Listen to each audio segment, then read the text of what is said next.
There's a story doing the rounds these days about a certain Pakistani journalist, his name escapes me at the present moment, who has said that he's afraid to publish any details or write about Burn a Quran Day in Gainesville, Florida, slated to take place on the 11th of September 2010, for fear of the consequences to every American living in Pakistan.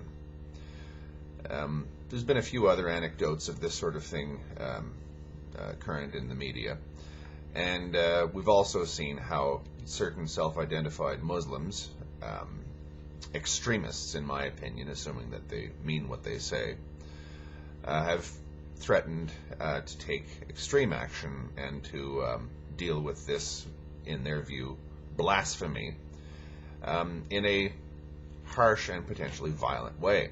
Now, some people are pointing at this and saying, see, this is exactly why we have to do it, because we have to make a stand in favor of free speech. We have to stand up to this intimidation and say that no matter what you throw at us, we're not afraid and we will speak our minds and exercise our rights. I see that I see some merit in that point of view, to be perfectly honest, although at the end of the day, I don't agree with it. I think it's a little bit too, I would even say, idealistic, for several reasons.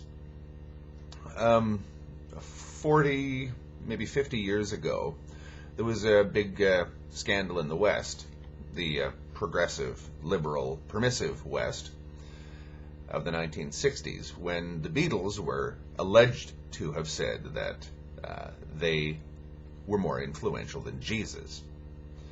Well, there was an enormous hue and cry, big demonstrations, people chanting angry slogans, and essentially demonstrating in a particularly offended way about this. Now, I can't see a pop star in today's West having the same reaction if they step in front of a microphone and said the same thing. Most Christians, evangelical Christians in the West, would look at this, if they bothered to even investigate it at all, roll their eyes and say, well, here we go again. So what? That was 40 years ago. The West has changed since then. The Islamic world, most of it, I would say almost all of it, never went through the 1960s. Traditionally, they've lived in very conservative societies where things like this are filtered out of the public view. The government understands that it could be inflammatory, and so they've dealt with this sort of issue by simply blocking it from the public view. The governments in most Islamic countries have that kind of authority and still do to this day, and the courts will back them up. Therefore, things like Burn a Quran Day, Draw Muhammad Day, Yulan's Posten, Salman Rushdie, and the South Park fiasco are coming as a shock to the world's Muslims. This is all very new to them. They don't have the background that we have. They weren't there when all the struggles for free speech since the 1960s social revolution took place. And so they're reacting as all shocked people do. In my opinion, if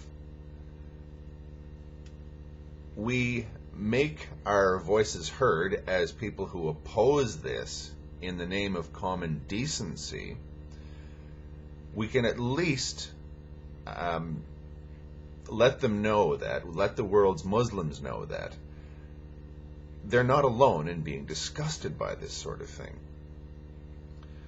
Just because we support free speech, and I certainly support free speech and freedom of expression, it doesn't follow that we condone this in any way, shape, or form. I'm not advocating extra legal action to be taken against these people at all in the Dove World Outreach Center.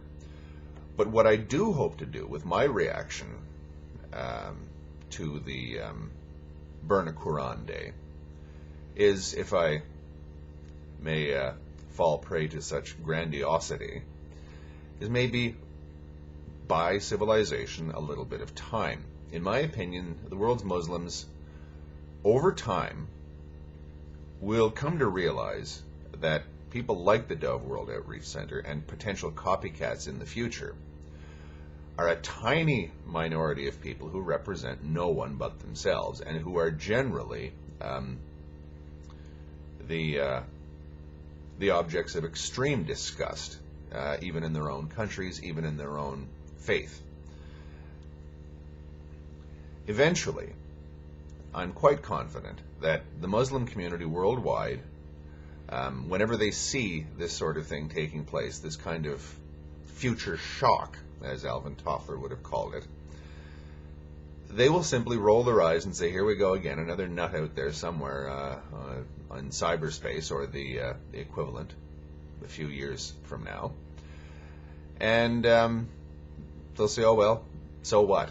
And it won't bother them, it won't shake their faith. They'll just do what the rest of us do whenever we see someone deliberately being as offensive as possible with as large a forum as possible. We'll just go, whatever. The Islamic world is in a state of shock over this. Shock, with time, lessens. There's still time to keep this from really exploding, and we may yet buy ourselves some time if we make it clear that these people don't speak for anyone but themselves and their own prejudices and bigotry. Thank you.